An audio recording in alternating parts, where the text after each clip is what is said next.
Are you sick of being lied to? Do you think that you're getting the whole picture? There's always another side to every story. Are you ready to see something different? Like you've never experienced before. Truth. Integrity. Health. The nature of reality. Transparency. Empowering information. New ways of looking at the world. Music, news, alternative views. Going where the mainstream dare not go. Your voice has been silenced for far too long. What have you got to say? The world needs to change. The world is truly of our own making. People are waking up. It's time to take your power back. The time is now. It's time for a new voice. It's up to you. We want you to be part of it. We can do this. Join us. The people's voice.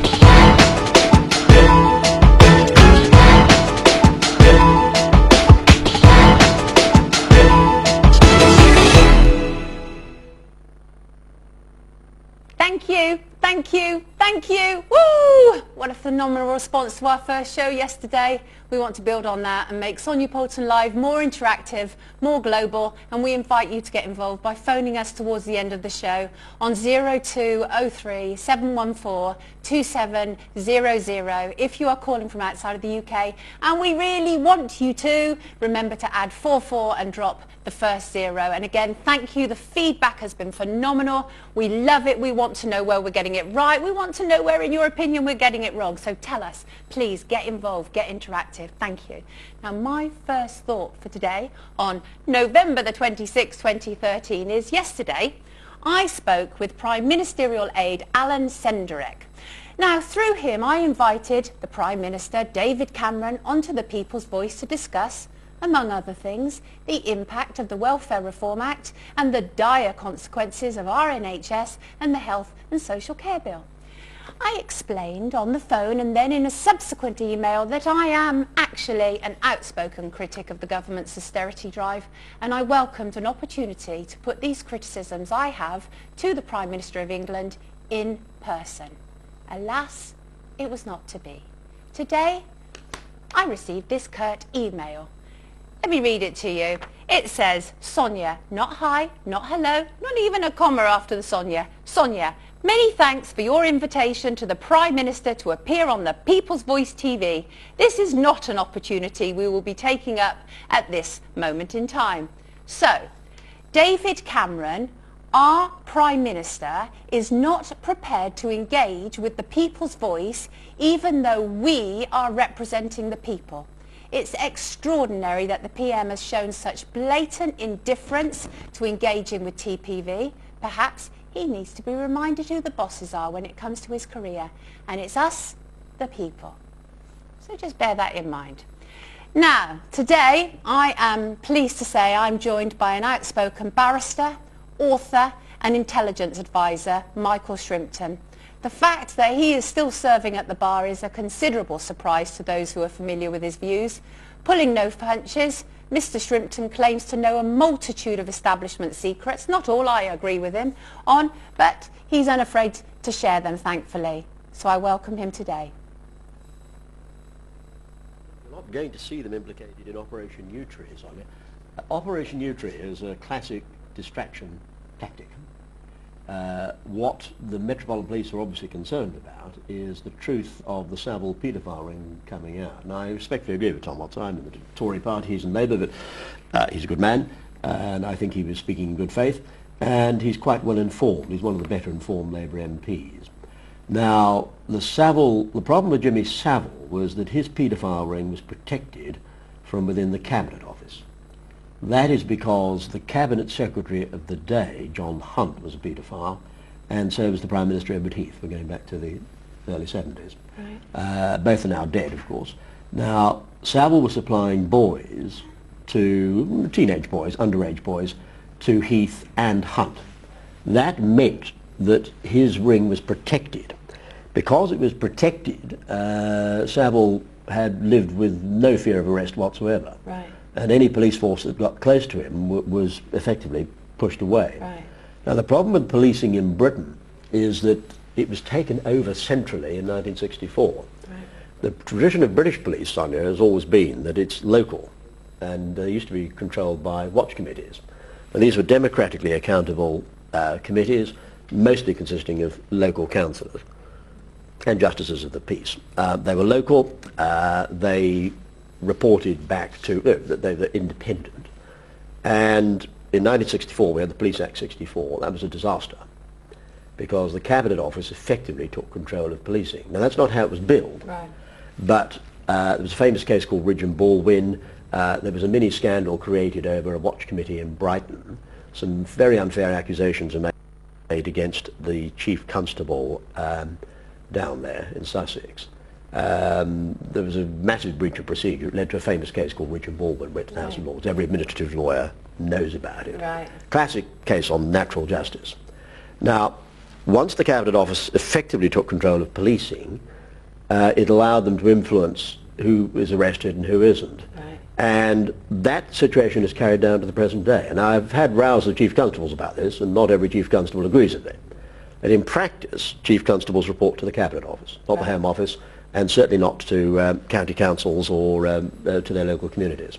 So the two men you referred to, obviously they're dead. Yes. Well, otherwise I couldn't refer to them. It's a shame. I mean, I wouldn't make a statement about anybody that was untrue.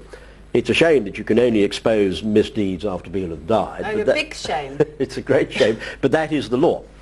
And you wouldn't be allowed to broadcast, I'm well aware of living paedophiles, but you wouldn't be allowed to broadcast if I gave their names. So are you aware of living paedophiles currently encircling Parliament? Oh, yes. There are several in Parliament at the moment. Right. And they're being blackmailed. They are being blackmailed. And it's a problem. And by whom would they be blackmailed? Well, it all goes back to Germany. The German intelligence are the classic users of paedophiles. The Germans understand paedophilia very well. Not saying all Germans are paedophiles, but obviously. the German intelligence have always understood paedophilia, and they've also had a good understanding of human nature and human weakness. It partly goes back to Freud, who was one of their intelligence advisors. He was one of their psychiatric advisors. The Germans have always had brothels, male brothels, in England. In the 1930s, they had three. There was one in Oxford, one in Cambridge, and one in London. Right. They also had female brothels as well. And interesting dispersal there, really, isn't well, yes, and it's not... London is the centre of power. Oxford and Cambridge are the centres of education, or were then. And, of course, what the Germans are doing is spotting future leaders. Right. Edward Heath was recruited at Oxford. He was recruited at Balliol in 1937. Right. Edward Heath first met Adolf Hitler in 1937 at the Nuremberg Party rally. And he also met Heinrich Himmler. Heinrich Himmler invited him round to drinks. Right. Heath was working for Canaris. Himmler tried to recruit Heath, or to get him to spy on Canaris for him, or to find out what Heinrich was up to, I don't know. But in any event, Heinrich invited Heath at a young age to this drinks party. It's quite famous in intelligence circles.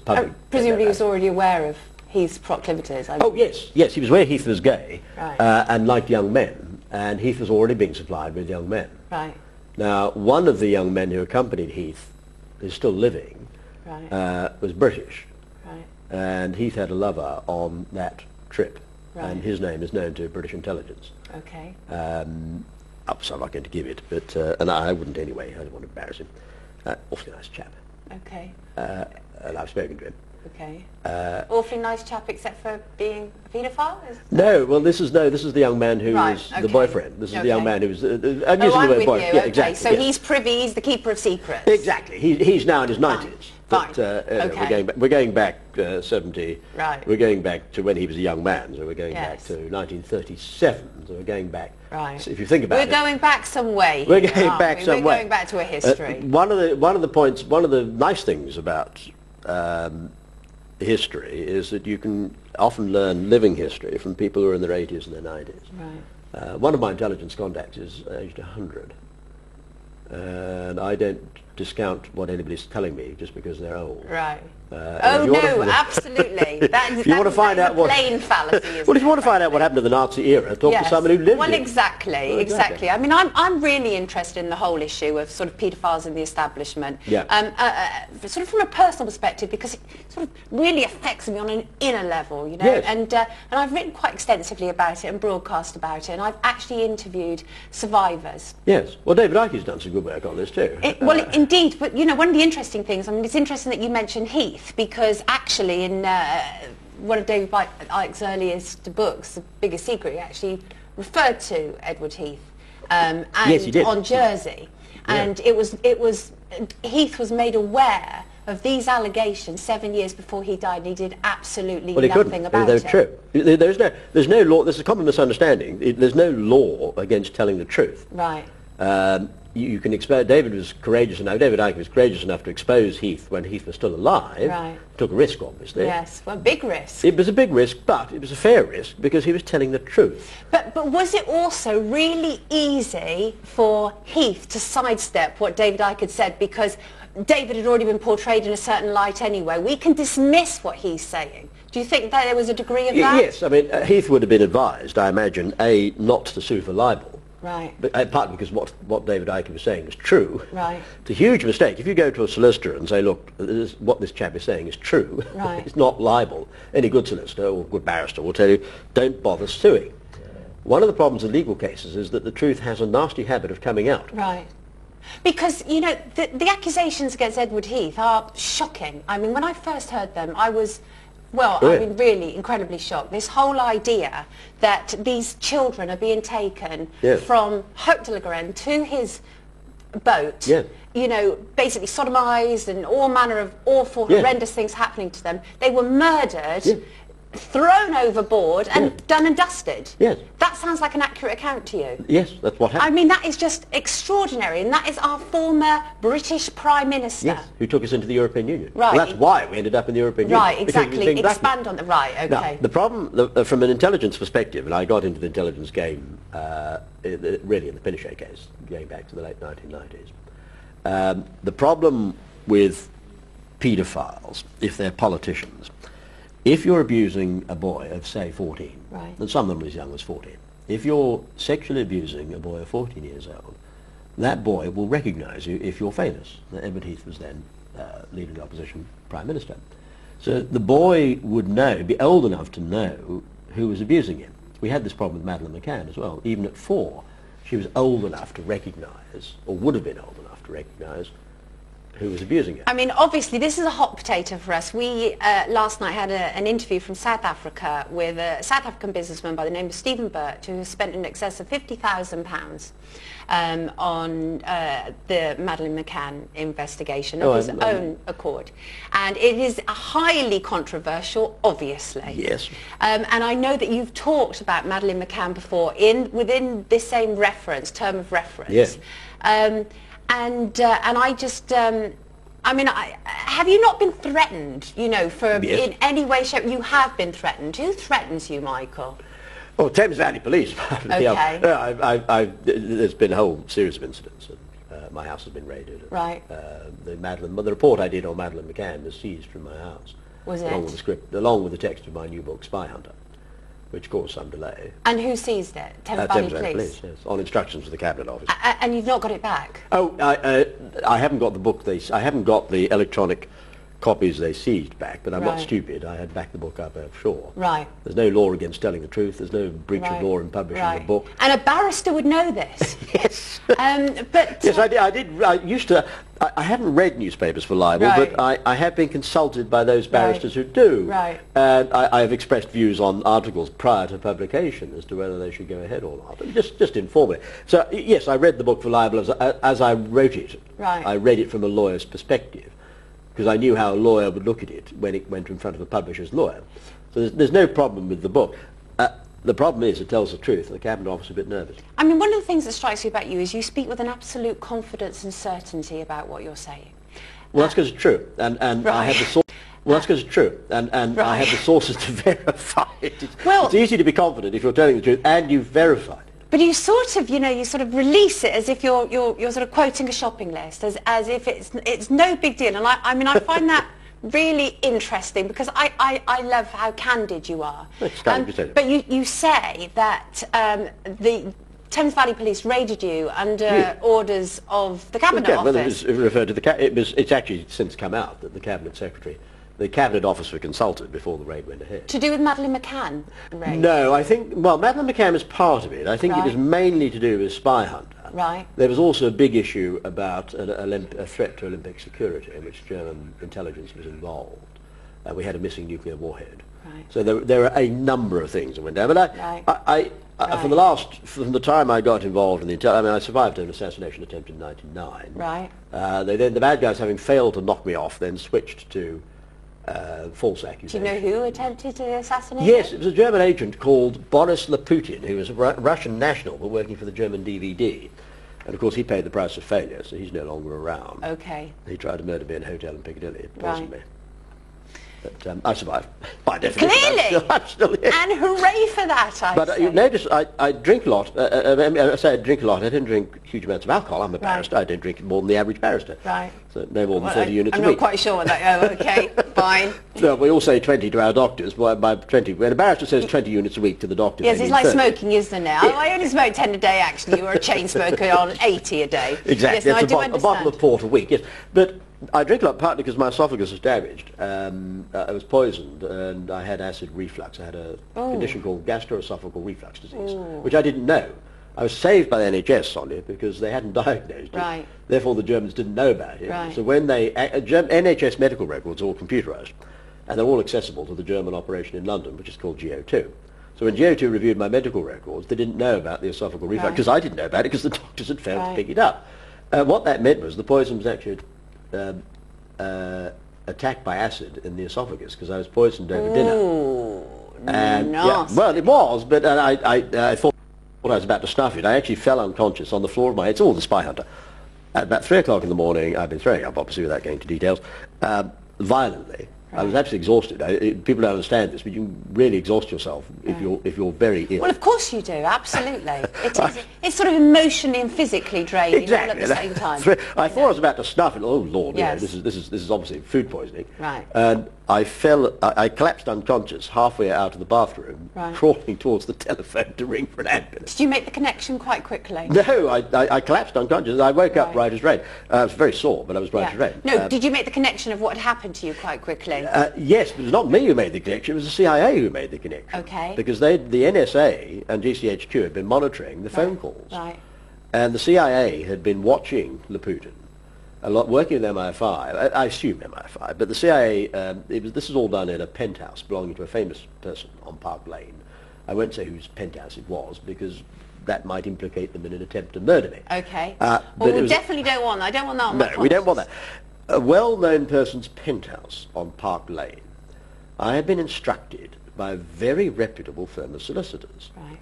And I was told that this individual had flown in from New York on Concorde, which he had, and he had intelligence on the other side in a fraud case involving a company in the Isle of Man. The whole thing had been set up. It was quite a clever construct. It involved setting up offshore companies, flying people in from New York on Concorde, a reputable firm of solicitors with a connection to the Labour government.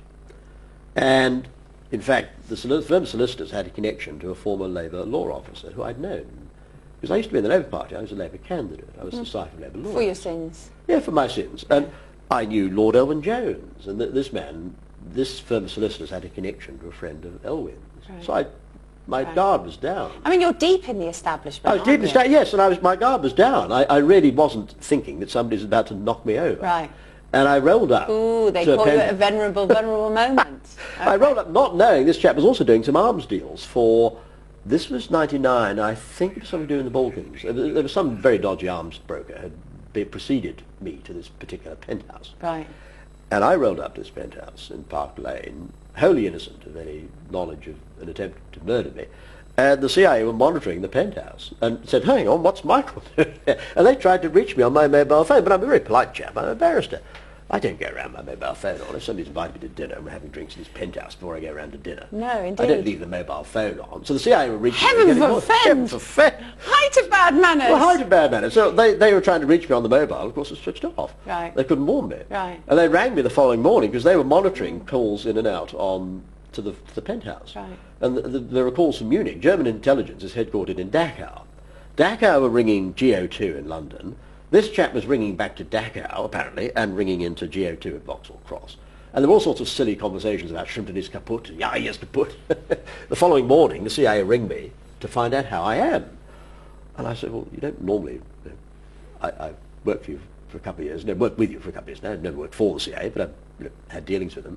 So you've never asked me, you've never inquired after my health before. Right. And it was when the CIA inquired after my health, Sonia, that a little warning bell went. I said, hang on. And did you then have that later confirmed? Sorry? Did you then have that later confirmed by somebody inside? Oh yes, it was confirmed in a number of ways. It was partly confirmed by they stick the endoscopy. And when the gastroesophageal was eventually diagnosed, and I had a tube poured down my esophagus, a doctor diagnosed me with a pre-cancerous condition. My esophagus was in such a mess, didn't wait for the biopsy. As a consequence of that attack? Oh, that's awful. Well, it was. I mean, it's all pretty awful, Michael. But you deliver, you deliver in such a matter-of-fact way that it's like no biggie. Well, it wasn't, because I survived, and it led to an illness being diagnosed I didn't know I had. So I was as right as rain after that. I was fixed. Oh, so there was actually a silver lining to this particular cloud. There was a silver lining. An attempt on your life. Well, that's right, and it failed. Right. Wonderful. So you're here to tell the tale. Well, so, yeah, I mean, a little bit of damage to the esophagus is a lot easier to live with than an arm blown off or a leg blown off. Well, you know, I'm very interested because I love the idea of sort of insiders who are prepared to, you know, pull back the curtains and, you know, let everybody see what's going on. Yes, that's why the Cabinet Office don't like me. Yes, no, I'm sure. So you know, as I said to you before in conversation, I'm very interested to know how your sort of peers take you, really, because you don't hold back. You know, you say it how it is. You know, obviously according to your perspective. And depends which peer. In the intelligence community, I'd like to think I'm treated with respect by my peers. I've spoken at the intelligence conference in Washington and the intelligence summit. So I've appeared on conferences where, you know, I've been at a conference where the 3 former directors of the CIA were on the, you know, fellow speakers. They were doing the plenaries. I was a smaller speaker at the workshops, but nevertheless we were speakers at the same conference. And I've had the experience of being invited to a working breakfast in a club in Washington, the best club in Washington, and had another former director of the CIA come in who didn't know I was there, and I would say, hello, Jim, and he would come over and say hello. So within the intelligence community, I get respect. Outside the intelligence community, it depends on how well informed people are. Some people will How did the political community find you? Depends again whether they've got, I would like to think it depends on whether the MP's got brains or not. Right. There are a number of MPs I get on very well with who are intelligent and who have some means of verifying what I say with intelligence connections. I mean, you know, I think the perspective really on you in many respects is this is a barrister. We all know, you know, you know, the idea, and you're a working barrister. Oh yes, I should have been. It's not like you've been, you know, pushed to the outer reaches of the, you know, and cast aside. You are still working. Yes, oh yeah, I would have been in the High Court this morning, but the other side caved in last night. So, okay, well, I'd like to ask you about some more issues that I know you have, you know, a take on, and I'm very keen to know. Dr. David Kelly is of particular interest to me because, you know, obviously the official version is still that, unfortunately, the poor man topped himself, which, given all the evidence and given what we know actually about his physical capabilities, is actually impossible. Correct. So what's your sort of take on that? Well, what happened there? I found out... By the establishment, because there are different versions floating around, different theories. No, it wasn't murdered by the British establishment. It was murdered by German intelligence, GO2. Now, GO2, the German operation in London, they were set up in 1945 under that name. They were the inspiration for Ian Fleming's 00 section. And obviously there had been a German intelligence operation in London in the 1930s. It was run out of the German embassy. And the German head of station was always based at the London embassy. When diplomatic relations are broken off, the Germans have to go underground. And in 1944, 1945, they reorganized. So the new German operation in London is called GO2.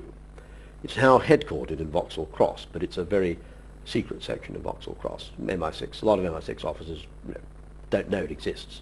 Many do, but not all. And GO2 set up the Kelly assassination. Now, my motive for Kelly, in my view, is quite clearly to do with Iran, not Iraq. Right. Now, many people made the link with Iraq, Right. Including Andrew Gilligan. Now, Andrew Gilligan and I don't agree on this. Andrew thinks it's all to do with Iraq and the dodgy dossier. Right. It wasn't. Right. I'm clearly of the view that he was murdered in order to stop him talking to Mossad. He was about to go out to Tel Aviv. They had very good relations with the Institute for Biological Research in Tel Aviv, who are closely connected with Mossad because they are the Israeli Biological Warfare Research Institute. Mainly to do with, the Israelis don't do bioweapons, but I'm sure they've got stockpiles. But the Israelis need to know about biological and chemical warfare because it can be used against Israel. So the Israelis have a very good counter-biological research facility in Tel Aviv. David was due to go out to talk to Tel Aviv, and David had been briefed in from his GO2 contacts about a covert shipment of French plutonium to Iran. Right. See, after the Iraq War, the Germans and French became very concerned that we were going to invade Iran. Well, that was the plan. I mean, that was discussed. And so you think I was one of those in favour of it. We needed to sort out Iran. Right. And not just Iran, but also Syria. I mean, Syria isn't something that's just come on intelligence community's radar. Clearly. We had an Islamo-fascist dictatorship in Iran sponsoring terror, and we had an Islamo-Arab fascist dictatorship in Syria sponsoring terror. And the only way to stabilise the Middle East was to have a democratic government in Syria and restore the Shah in Iran. Right. It's the only way forward. Right. And I know some people don't agree with it, but that was a widely held view of the intelligence community. Right. Now, in order to deter an Allied invasion of Iran, you see, once we knocked over Saddam, Britain and America were nicely positioned in Iraq to go left to Syria and right to Iran. Indeed. So strategically, Iran was threatened. Yes. And the Germans came up with this crazy notion with Chirac of shipping weapons-grade plutonium from the French covert stockpile to Iran. That was done in a German submarine. There were several shipments. The first shipment went out not long after the Iraq War, and just before David's murder. And I'm quite satisfied that David became aware of it. Right. David then, once the bad guys become aware, David knows of this shipment. He's going out to Tel Aviv. Well, next thing we know, he's dead. Right. He's clearly murdered. You're right that there's no way in the world that he could have committed suicide. Absolutely not. I think it was some kind of strange little butter knife. Really, it just absolutely was ridiculous. I should explain for the benefit of the viewers. The ulnar artery. Firstly, a lot of people think David cut his wrists. Well, he didn't. Right. There was only one wrist. Right. Now, the ulnar artery isn't the artery that you can see in your wrist. The ulnar artery is actually buried quite deep. Right. Most people, human anatomy isn't a rigid, fixed thing. No. One of the things the doctors persuaded me of when we were looking at Kelly in detail with doctors was that you can get the ulnar artery coming close to the surface. So with some people it's possible, and sometimes you get it branching and so on. But in David's case, his anatomy is quite normal. The ulnar artery is buried quite deep. It's therefore an extremely strange choice to kill yourself. Right. Because it's painful. Right. I mean, you've got to dig deep into your wrist. Right. The next problem is that when the wrist was cut, the ulnar artery was transected. Now, you can't kill yourself by transecting your artery. Arteries are elastic. The walls are elastic. Right. They retract. Right. It's a defense mechanism. Right. That's why we don't bleed to death. Right. If a minor artery like the ulnar is cut, you don't bleed to death, because what happens is if you cut right through the artery, both cut ends will retract to stop further bleeding. Right. If you transect your ulnar artery, you get very little bleeding. Right. But even if you transect and cut right through a major artery, you might not necessarily bleed to death, because the artery walls will retract.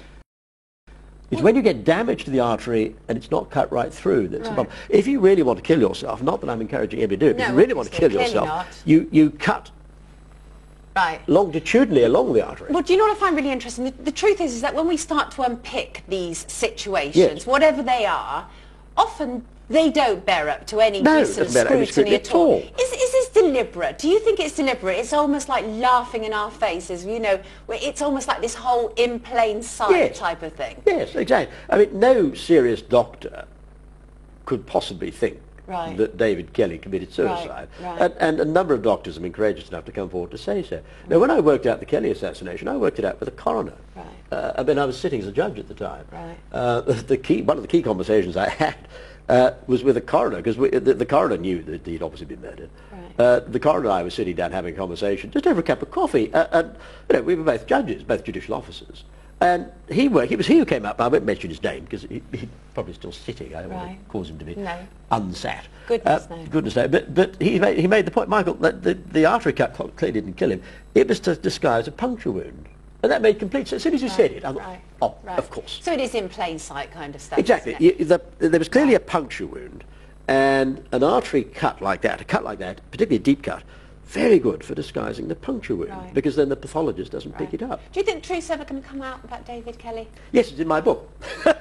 Well, we love that. I would like to say we'd love you to come back, actually. I'd be delighted. When the book is, good to go and you're not being arrested anymore, and assassination attempts on your life and various other things. But I'd like to actually end where we sort of begun, really, and I'd like to talk a little bit more about sort of Jimmy Savile. Yes. And the paedophile rings encircling Parliament, etc. Yes. And obviously Jimmy Savile appeared to be a great friend of royalty. And well, he appeared to be, yes. Please expand. I mean, I'm interested because there's this whole idea that he was called in as a sort of marriage guidance counsellor between Charles and Diane. Yeah, this is all... and he used to refer to, I think, Charles as Maduck and various other things. The GO2 have been targeting, the Germans have been targeting the royal family since they set up 3 assassinations of Queen Victoria in the 19th century. Right. Prince Albert was moved close into Queen Victoria because it was intended that he would report to Prussia. But Albert was a decent man and rejected, he basically went over from the Prussians to us. And then they tried to murder him, and they tried to murder Queen Victoria. And all the attempts on Queen Victoria fell. The Duchess of Windsor was a German spy. She reported to the Abwehr. Right. The FBI told me that a number of years ago. Now, the Jerrys have been trying to, in inverted commas, our community partners, the Jerrys, in inverted commas, have been trying to embarrass the royal family. Any asset close to GO2 is going to try and embarrass the royal family. So I think Savile was probably under instructions to make as many royal acquaintances as he could. Because he was doing charity work, the royal family obviously support charity, then there would be plenty of opportunities to meet with the royal family. But this is just an attempt to embarrass the royal family. Really, is that how you see it? Sure. I don't think anybody in the royal family had the slightest notion that he was involved in supplying boys to the Prime Minister. Remember, he was in favour of, he was the German asset. Right. He was working for the Germans. Right. The Cabinet Secretary, John Hunt, was also a German asset, as were his 5 predecessors. Right. And they were very anti-royal family, very anti-British. And to your understanding, was Jimmy Savile allowed to be involved in meetings to do with Israeli intelligence? I don't know. I have no specific knowledge of Savile meeting with Israel. They might have done, because the Israelis might have picked it up and wanted to know what was going on. Right. But so the really nasty thing about the Savile ring is that boys were disappearing off the yachts. Right. And we assume they were thrown overboard, Right. because there are only 2... When the yacht was recovered, Morning Cloud, there were several Morning Clouds, I think it was Morning Cloud 4. Right. When Morning Cloud 4 was recovered, I think remains of 2 young lads were discovered. So there were some remains on the yacht. Right. But we've got missing boys, we've got a paedophile ring, we've got a paedophile Prime Minister, Right. we've got boys going onto the yachts, Right. boys not coming off the yachts. Right. Only partial remains of 2 young males were Right. discovered when the yacht was recovered.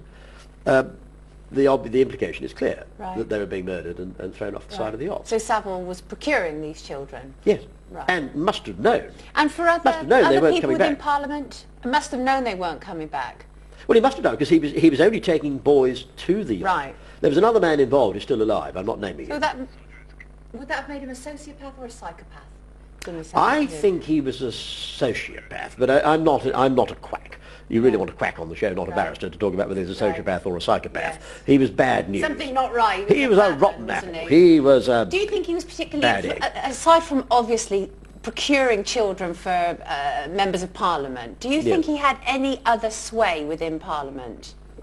Well, I say children. I think lawyers tend to define children as Yes, I being under the know. age of 14. I know. I define a 14-year-old as a child, as a mother of a teenager. Of course.